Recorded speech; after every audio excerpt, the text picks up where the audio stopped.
Thanks for joining us, everybody. Our next guest is going to be from Colorado. We've got Troy Casey here. Thank you for joining us. Thank you so much for having me. This is presumably going to be the best interview I've ever done. The first time we met, you were still brewing at AC Golden, and we met at the penthouse tap room thing they've got in downtown Chicago. It was a few months later after meeting you that night in Chicago that you texted me. You said, "Hey, I'm starting my own brewery." It was a pretty quick turnaround. Like you must have been working on that thing. You had a business plan when you were still at AC Golden for sure. We did. I did. Yeah. So we started making these beers at AC Golden. I applied for the management position at AC Golden, which I did not get. At the same time, my wife got a job where we currently live for Whole Foods, and she took that. And it was fortuitous that I did not get the promotion at Coors because she moved up there. We fell in love with that valley. We wanted to make a go at it up there. At the same time, I was making what we called at the time called a lambic, which is our version of non-spontaneous lambic style beers. And so I started writing a business plan because we just wanted to live up there. The tides were changing at Coors with the Miller JV. It just wasn't where I wanted to be anymore. I could tell, and so.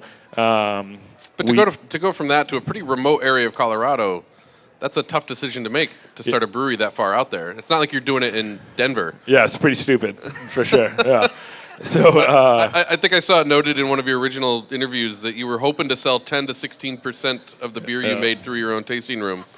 That's not a whole lot. No, it's not. No. What do you think that percentage is now? It's flipped. It's probably 85%. Wholesale, or 85% on site, and then the rest wholesale. So it turns out it's not that much of a big deal for people to drive all the way out into the middle of nowhere to get your beer.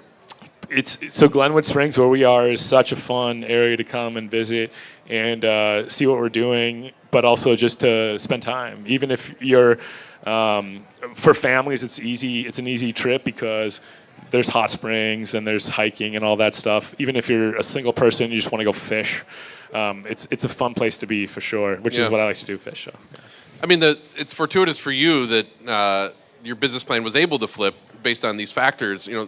These factors that are basically cultural and behavioral. The idea that we drive out to some of these breweries and hang out and stitch together a little bit of a tourism day or a weekend, and we go to these other places and eat at these, you stop at a diner, and like that becomes the place that and then all of a sudden it's like Parker Pie up at Hill Farmstead. Like people develop this like sequence of behaviors now that become part of the ritual of going to these breweries. It becomes part and parcel of what you're doing.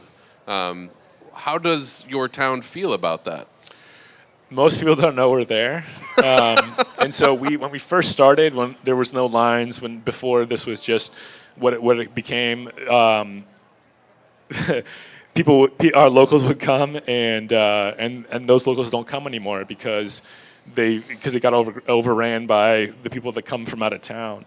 And I'm 100% okay with that. Like, we want to cater to locals a little bit, but at the same time, we know it's not the local people that are coming and they're paying our rent and putting food on my family's table. It's all the other people that come up. So we care about everybody, and that's why we try to transition from having those terrible long lines to trying to make it more available to everybody at the same time. No, for most of your history so far, which is still short, relatively speaking, you didn't even have a hot side. You were getting wort made off-site, trucking it in, but you recently got your own brew house, a 7-barrel. Why did you start out without a hot side, first of all? And did you hope that would always be the case, or were you kind of hoping to ease that in over the long term? Like, what were some of the things you were trying to think about operationally for why you would make those decisions? So when we first started, we didn't need a brew house because we were going to brew so infrequently that it just didn't make sense financially to have it. And now it does make sense to have it because we're buying a 7-barrel brew house, first of all. So it's not like small. Terribly small. And so we want at the time though we didn't need to brew that much, and it was financially a lot. as the years went on, we're over 4 years in the building. We haven't quite hit our 4-year sales mark yet, but we will in July. So now we're at the point where we can do enough volume that we can justify a 7-barrel brew house and brew like 1.5 times a week. So it's still going to be. You're still making no beer. Yeah, it's still stupid compared to like what these guys have a 15-barrel brew house, like twice the size of ours. Are going to do 40,000 barrels or something. So it's just enough for us to control our own destiny, if you will. So all of our partners that we were brewing with before, they were doing a great job for us. We loved it, but they just kind of outgrew us, and we didn't want to have to. I didn't want to have to. I have, as a small business owner, we have so many. We have so many worries in our mind. I just wanted to get rid of that just one of those, which was okay. I don't have to rely on anybody else to produce our wort for us. So like just recently, we had one of our suppliers had their mill go down, and they were like, we're not going to be able to brew for you this week, and that would have just killed our yeast management of the brewing process. And so I don't want to have to rely on those kind of things. We were so happy with the quality they were giving for us, but it was just really we just want to control our own destiny and have all that. To have to call up a craft brewer that's growing and thinking about their own production schedule and ask for 7 barrels of beer, it becomes a really annoying ask, I would imagine, at some point. At the same time, now you have to manage a hot side, which having been a brewer without one, for a few years now, that's an entirely different operation you just added to your existing brewery. I mean, that would be a tough transition, I would imagine. So we're currently getting from anywhere from. Did you have to order boots? We will soon. I just actually recently called our chemical supplier and said, "How am I supposed to clean a kettle?" Yeah, I don't know how to do that. But we are currently getting anywhere from 15 to 18 barrels of wort at a time. So we're not that small right now. But in the future, going to 7 barrels, we'll be able to do smaller batches, have more experimentation, which I think the customer is looking for right now. So yeah, we have a whole new thing to learn about. I haven't brewed for like actually literally brewed probably since 2013, and so yeah, we have a lot of learning to do, and that's why we chose to go with JV Northwest out of Portland to help me with that process of figuring out what we need for our system, just because I haven't done it in forever. When you talk about making smaller batches and experimenting more, I think to anybody else it almost sounds absurd that you could do more of that or make them smaller. What are some of the things that you want to try that you're now going to be able to do that you haven't been doing already by being able to break it down into smaller increments? So small is relative, right? And so we are in a location geographically that just doesn't really, even Colorado doesn't have that many people. And as opposed to the Northeast where they have, small for them is nano to us. And so our consumer wants more and smaller batches, and so that's what we're going to try to do: is different fruit blends, different base beers. I really want to experiment with the different non-fruited beers, because the base beers, because to me that is the how skillful you are as a brewer is how good of a sour mixed culture, whatever you want to call it, how good of beer you can make in that style without fruit to hide any of the olive flavors. Like, that's the pinnacle to me of a good brewer. And so I want to really just keep going in that route and then put fruit on it, because that's what consumers want. And so I want to do a little bit of both. So that's what we're trying to do with that. You mentioned off flavors. What are some of the off flavors that you're battling as a sour and wild ale producer? I mean, it's not going to be the same as it is necessarily for someone making pale beers. What are some of the things that you're battling about from like a production standpoint to keep in check or to make sure that they rest long enough to come out in the wash? So there's when Eric is our cellar manager, we taste barrels together. When we're tasting barrels, the biggest things are acetic acid and ethyl acetate, and so neither of those are going to go away. And you can sometimes blend those into whatever you're trying to do to get better flavor. But most of the time, it's like, no, we're done with those. And we're going to dump the beer and we're going to trash the barrel. And what should somebody be looking for when they're looking for those two things, ethyl acetate and acetobacter? Like, so acetic acid is like vinegar. It's a sharp acid on the palate, as opposed to lactic acid, which is the clean, smooth acid flavor. Acetic acid is much more sharp, and even if it doesn't have ethyl acetate with it, doesn't feel right on your palate. I don't know. I'm a terrible. I have terrible vocabulary when I blend. Like if you read my, anybody could steal my blend book and it's like, oh, really good, or like, just like, oh, fuck yeah, or like, no, we're gonna dump this. Like there's like literally four adjectives you have a chemistry background, right? I do, absolutely, yeah. No, it's. I'm not proud of it, but. So you're like, I'm a trained chemist that used to work at a brewery. I'd like to have a place without a hot side and just say things are good or not. Good. No, if I died, I mean, Casey's done. If I died, like, there's, Eric could figure it out, but like, you couldn't do it the same. So, hopefully, I don't die, and it'll all work out. But ethyl acetate being the solventy nail polish remover type thing, and so a little bit of those can be okay in a blend because that's what lambic is. When you think about what lambic is, a blend of 3, 2, and 1 year old beer.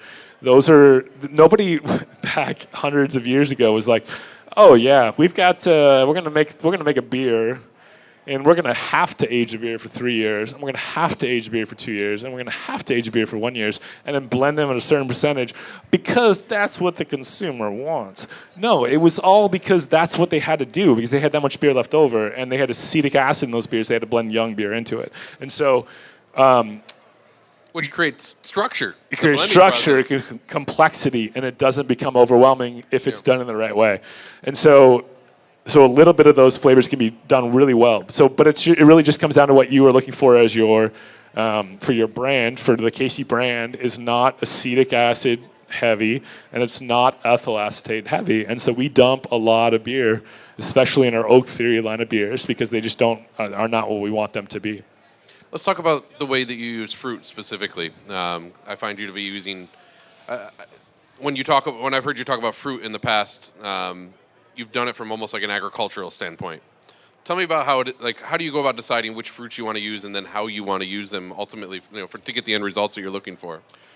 So we only use Colorado fruit. We only use whole fruit. And we use a lot of it. And we only work with suppliers who most of the time it's organic fruit. And we work with people who are as passionate about the fruit that they grow as we are about the beers that we make. And so we don't get to use a lot of raspberries because raspberries are hard to find in Colorado. And we're working with suppliers that will grow more raspberries for us. We actually put money down with these growers to say, here's some cash. Can you please plant more raspberries? Because we only want to use raspberries as opposed to just buying them from the Pacific Northwest. And that's a great thing. You can get great raspberries. I'm not trying to put anybody down that does that. But we want to use local people because we see where that money goes when we pay that much money to those local people.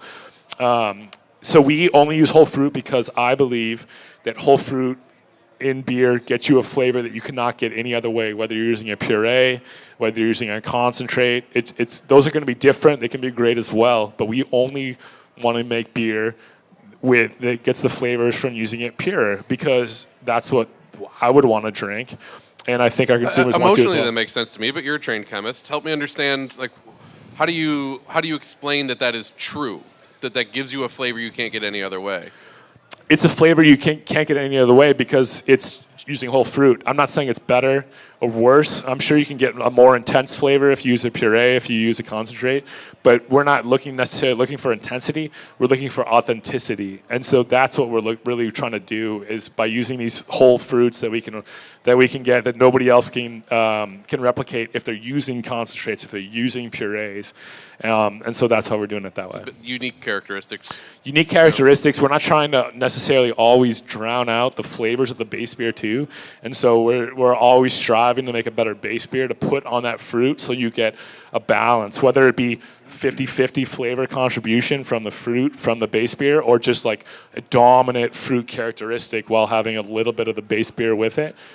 It all depends on what we're trying to do when the blend comes. We've heard multiple times tonight on the other panels people talking about drinkers who are looking for that extreme kind of flavor, especially when it comes to fruit. If you're pulling back from that, you're essentially asking the drinker to not get what they're looking for and try this instead.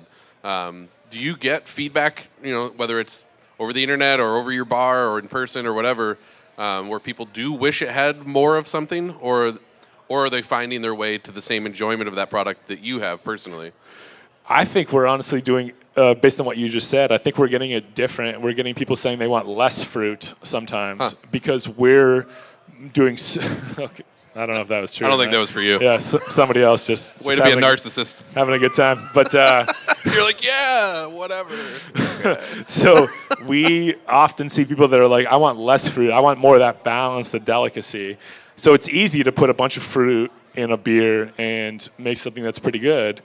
But I think we're seeing more people that are like, and I think that was a big lesson for me this year from a sales standpoint was if you throw people $30 bottles of fruited beer, like highly fruited beer, a lot, that gets repetitive, and they might also want to have that lower price point, less fruited version, and that's something we're going to be doing a lot this year as well. So to give people every price point, because previously our strategy was we'll taste the beer on a high level of fruit, and if we think it portrays itself the best that way, we'll leave it as is and bottle it at that fruit level. But if we think it might do better with less fruit, we'll package it that way.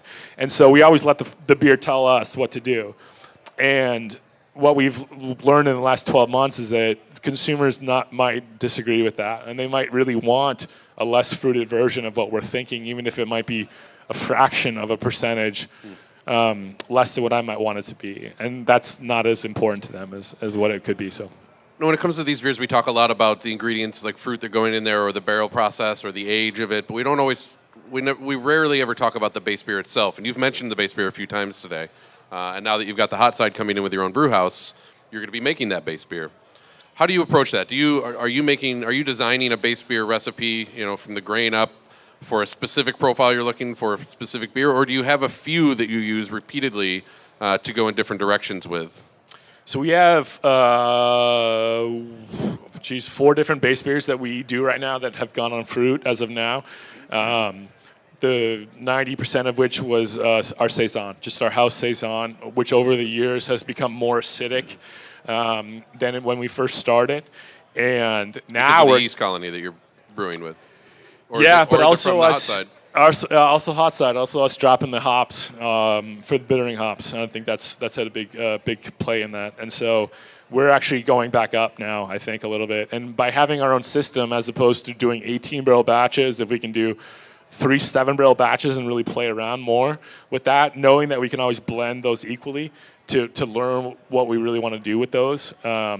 I think we're going to dial in the acidity because I hope we've always been considered a brewery that is not overly acidic, as opposed to some breweries who make such a sour beer. Like I never want to be known as a really sour beer maker. I hope we can make beers that are sour but have balance to them. And I'm sure some of our blends lately have probably gone in that direction of very sour as opposed to more balance. And so I think that's some of the feedback we've got from our consumers is that those first blends that we had were a little bit more balanced than they are now. And so we want a profile like that can creep on a brewer over time, right? It did, for us, 100%. To you, they're just such nuanced differences from batch to batch that you kind of have to be able to take a step back sometimes and compare it to, 12 batches ago, and you're like, how different is this right now? Yeah. It can be hard to get on the outside of that. It's hard absolutely it is. And so we are trying to do that more as we go forward is by being able to brew more often and playing around more with just way more than just the bitterness of the wort to affect the acidity to try to make the best beers that we possibly can. Great. Let's take some questions from the audience. If you have a question, raise your hand and come on up and take the mic from me. Yeah, right here. Come on up. This question is for Michael. Step up here so we can get feedback. Oh, okay. Sorry. You talked about it earlier about off flavors in your beer, and I was wondering if you did any particular steps or processes that allowed you to control or mitigate those off flavors. Just a general question. Sure. So if everybody didn't hear, it's about addressing off flavors in the beer. Unfortunately, I really feel like we don't keep super detailed notes about when we're tasting different beers or different batches, like what might have occurred that had that occur. We top off barrels at fill. So once they're done fermenting, either if it's in a different barrel or if it's a barrel fermented beer, We'll top it off after primary fermentation. But besides that, that's really all we keep. So we don't have super detailed notes about like why that might have occurred or not. I mean, it doesn't sound like you have any. Yeah, we don't. All right. Yeah, we don't. Next question. Come on up. Yo. So, what kind of advice would you give? I'm a relatively new brewer that's not doing any mixed fermentation stuff, but it's mostly just doing clean saisons. I love sour beers and mixed ferm stuff. What kind of advice would you give to anybody in the crowd that maybe is looking to go that direction to start? Sure. Oh, jeez, to be you. I know, right?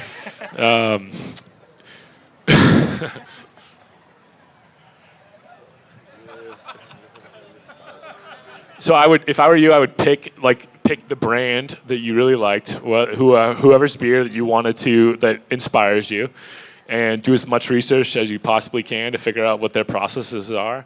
Ask questions and then go from there. Truly, and so every brewery is, pretty open about what they do, and that's what I would do if I were you. Just figure out what you have an ideal beer that you want to make, and then go from there. Yeah, nailed it. All right, next question. Any other questions for? Yep, come on up, please. Dude, that nectarine's fire, by the way. Oh, thank you. I'm curious, when you're talking about dumping barrels, what roughly percentage do you dump? And if you would be willing to go into some of your yeast management practices, like do you have multiple cultures that you keep separate? How often do you buy yeast? If you would go into some detail about how you manage your cultures, that'd be awesome. Absolutely, yeah. So dumping barrels is always relative. Sometimes we can do a blending session or a tasting session, and everything will be awesome, and it'll blow my mind that everything worked out. And then the next day, we can do a different blending session with different base beers, and we'll dump sometimes half of the beer. And so, but because we only taste those beers maybe every quarter, and so that's what I really want to improve on when it comes to brewing ourselves and having more of a role in all the processes. Not to say that the people that are making the work for us have anything to do with that. It's really just us, and so we just don't take as much time as we probably should. So sometimes it could be 0%. Sometimes it could be, let's just say 39%. So for yeast, we have two different house cultures. We have Oak Theory cultures, and those are all store bought. So we buy all that yeast from yeast suppliers. We have proprietary cultures with some of those suppliers. And then for saison, we have cultures that we buy in certain proportions from our yeast suppliers as well. And then we let that go for anywhere from 3 to 12 generations. And we do have some special culture that we put into that as well to get those flavors that we're looking for. Rocked it. All right, next. All right, we got time for one more question. Anybody? Right over here. So, I don't like my voice. So you said that you check the beers and pour out the bad ones. How often do you check, and is there a way to prevent, is there just a way to get away from bad batches? We have two different beers, right? We have saison based beers, which are basically our farmhouse culture based beers, and we have Oak Theory based beers. So for Oak Theory based beers, we probably don't taste those until 6, 7, 8 months at a minimum, and then if they're not ready, we'll taste them maybe every month after that. So for our farmhouse based beers, we don't taste those until probably 3, 4 months, and then we taste them every month after that. What I love so much about these styles of beer is that there's magic in these beers, right? You can put the same yeast cultures, you can put the same everything in different barrels, and they all come out differently.